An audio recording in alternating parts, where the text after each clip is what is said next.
राधे राधे गुरुजी। जी। गुरुजी, मेरा एक सवाल है कि हमारे घर में जैसे लड्डू गोपाल हैं, मैं शिवजी का कंकड़ पत्थर लेकर आई हूँ, तो मैं उनको भी पूजा पाठ करती हूँ। लक्ष्मी जी हैं, गणपति जी हैं, तो सभी जी को मतलब सभी को भोग लगाती हूँ। तो भोग लगाने के लिए मैं एक ही थाली में सभी को भोग पवाती हूँ, तो वैसा ही करना है? क्योंकि मैं अगर कान्हा जी को भोग लगाती हूँ तो तुलसी जी उसमें पड़ती है, और कहते हैं कि शिव जी को तुलसी जी नहीं चढ़ती हैं। ऐसा है कि जब आप भगवान कृष्ण को, कान्हा जी को, भगवान नारायण को भोग लगाते हैं तो वह भोग लगाने के बाद जो प्रसादी बची तो वह प्रसादी शंकर जी ग्रहण करते हैं।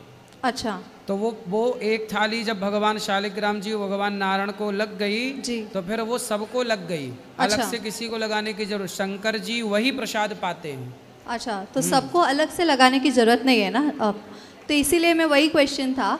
और दूसरा सवाल मेरा ये है कि अभी जैसे कि मैं इनको लेकर आई हूँ, तो शिव जी की भी बहुत बड़ी भक्त हूँ मैं। लाला की तो हुई, शिव जी की भी हूँ। तो शिव जी मेरे वहाँ पे घर पे अकेले हैं। हम 3 जन ही हैं, मैं, मेरी पुत्री और मेरे हस्बैंड, हम 3 जन ही रहते हैं। तो वहाँ पे घर पे मैंने लॉक लगा करके आई हूँ, बट मेरा मन बहुत विचलित है नहीं, कोई बात नहीं, ठीक कि है। लक्ष्मी माता, गणेश जी हैं, मैं उनको कुछ दे नहीं पा रही हूँ। हम 1 हफ्ते से वृंदावन में हैं। तो कोई बात नहीं, भगवान देखो आपके भाव में होते हैं जी। भगवान कभी कैद नहीं होते कि आपको लगा कि ताला लगा दिए तो भगवान कैद हो गए। भगवान को कभी बंधन नहीं होता। भगवान जहाँ भाव से पुकारो वहाँ होते हैं। जी। ठीक है, जब आप यहाँ हैं तो भगवान यहाँ हैं, जब आप घर पे हैं तो भगवान घर पे हैं। जी, ऐसा भाव रखना चाहिए। जी जी। और एक और चीज़ है, माफ़ी, बट आपने एक कथा में कहा था, जो मैं सुनती हूँ आपकी कथाएं हमेशा, तो एक रील पे आपने कहा था कि जब भी आपकी सास हो या ननद हो, तो अगर आपका घर है, आप जब एक बार शादी करके आती हैं तो वहीं पे रहा करो। कुछ भी हो जाए, भले ही कुछ भी हो जाए, कितना भी परेशानी झेलो, लेकिन आप वहीं पे रहो, उनके छाती पे मूंग दलो, जैसा कि आपने कहा था। तो मेरे केस में पूरा ही अलग हो गया है महाराज जी। मतलब मैं वहाँ पे रह के भी ऐसा लग रहा था कि मैं नहीं हूँ, मेरी कोई कह सकते कि कोई बातें नहीं सुनना, या उनके हिसाब से सारी चीज़ें होती है। जो मेरी ननद कह देती है वही चीज़ें वो मेरी माता जी करती है, मेरी सास करती हैं। तो उस केस में मुझे क्या करना चाहिए? मैं बहुत ही उस चीज़ को लेकर परेशान। ननद की अभी तक शादी नहीं हुई? जी नहीं महाराज जी, वो भी मेरे सेम एज की ही है। फटाफट उसकी शादी कराओ। वो कर ही नहीं रही है ना महाराज जी, वही तो दिक्कत है। तो वो साधु बनाओ, फिर भेजो वृंदावन। जाओ सन्यास लो, घर में काहे खकल रही हो सबको। मैंने इस चीज़ में मैं कुछ नहीं कह पाती हूँ, क्योंकि मुझे डर लगता है कि अगर मैंने कुछ कहा तो वो मुझे ही चढ़ बैठेगी मुझ पे। नहीं, आप कहना भी मत, लेकिन उनकी जल्दी से जल्दी लड़का बढ़िया देख के शादी ब्याह कराओ, विदा करो। समय से लड़की विदा हो जाए तो बढ़िया है। आप ही उनको कुछ कह दीजिए कि कुछ ऐसा हो जाए, क्योंकि उनको तो काफ़ी फोटोज, मैं तो बात नहीं करती उनसे, लेकिन क्यों? खट्टी चल रही है। काफ़ी कुछ उथल पुथल हो चुका है महाराज जी, तो सासू माँ से भी हो चुका है उसी के चक्कर में। लेकिन मेरा मन नहीं मानता महाराज जी। मैं चाहती हूँ कि मैं एक साथ सबको लेके चलूँ, बट मैं कुछ कर नहीं पाती। सही है, जब माँ अपनी बेटी के चक्कर में पड़ जाती है ना, तो फिर वो दोनों माँ बेटी दोनों गुरु शिष्य हो जाती हैं महाराज जी। मैं अकेली कोई हो समझा नहीं सकता। यदि माँ बेटी की ट्यूनिंग बन गई तो फिर उन्हें ब्रह्मा नहीं समझा सकते। है ना?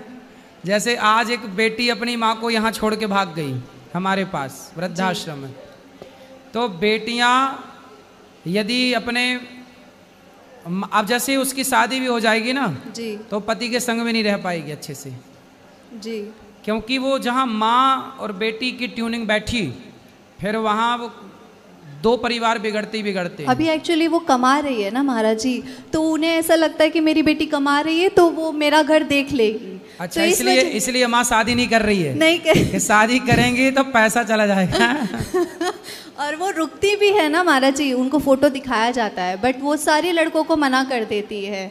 सारे लड़कों को कई फोटोज दिखाए गए हैं मेरे रिश्तेदारों में, लेकिन वो पसंद ही नहीं करती किसी को।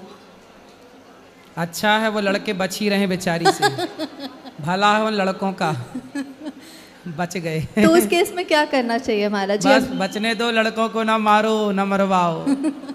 तो मैं अभी जीने वहाँ दो। से अलग रहती हूँ महाराज जी। हाँ, आप अलग ही रहो बिल्कुल। क्योंकि बहुत दिक्कत हो गई थी महाराज जी इस वजह से। तो मैंने कुछ गलत तो नहीं किया? क्योंकि नहीं, मैं अलग काफी- रहो। तो आपकी सास आपसे बात नहीं करती? नहीं महाराज जी, यहाँ आने से पहले, वृंदावन से आने से पहले मेरी बेटी एडमिट हो गई थी। हाँ। काफ़ी उसे इन्फेक्शन हो गया था ब्लड में, तो जिस वजह से हमने उसको एडमिट किया था। तो उस समय में वो आई थी, वो जो भी उन्होंने जो भी जेवरात चढ़ाए थे शादी के समय, वो सारी चीज़ें उन्होंने मांग ली महाराज जी। अच्छा, मांग के चली गई? हाँ जी। तो वो आपने दे दिया? हाँ, मैंने दे दिया, क्योंकि मैं ये नहीं चाहती। मेरे पतिदेव ने कहा कि हमें किसी की बद्दुआ नहीं लेनी है। सही है, सही है, दे दो। तो माँ लेके माँ आई थी कि ननंद आई थी? माँ ने मांगा था। तो कितने काफी आपके पति कितने भाई हैं? 2 भाई हैं महाराज तो जी। उनके पास एक भाई रहते हैं माँ के नहीं, हम ही रहते थे महाराज जी उनके साथ। पास? तो दोनों भाई अलग, केवल माँ बेटी रहती हैं? जी, और उनके हस्बैंड, मेरे ससुर जी। अच्छा, देखो ये होता है, स्त्रियां अपनी बेटी के पक्ष में अपने बेटों से बिगाड़ लेती है। बहुत सारा केस है ये, एक पहला ऐसा नहीं है। माँ को आजकल बेटे अच्छे नहीं लगते, बेटियां अच्छी लगती हैं। और बेटे बाहर कर देती हैं माएँ, बेटियों को घर में घुसा के रखती हैं। और सुनो, और बेटी भी अकेली चाहिए, दामाद को भी बाहर करा देती है, तलाक वलाक करा के चल बाहर, केवल बेटी। ये है, ये बहुत सारे केस हैं। ये माएँ, इसलिए तो कहते हैं भारत में जितने भी तलाक होते हैं 90% लड़की की माँ की गलती से होते हैं।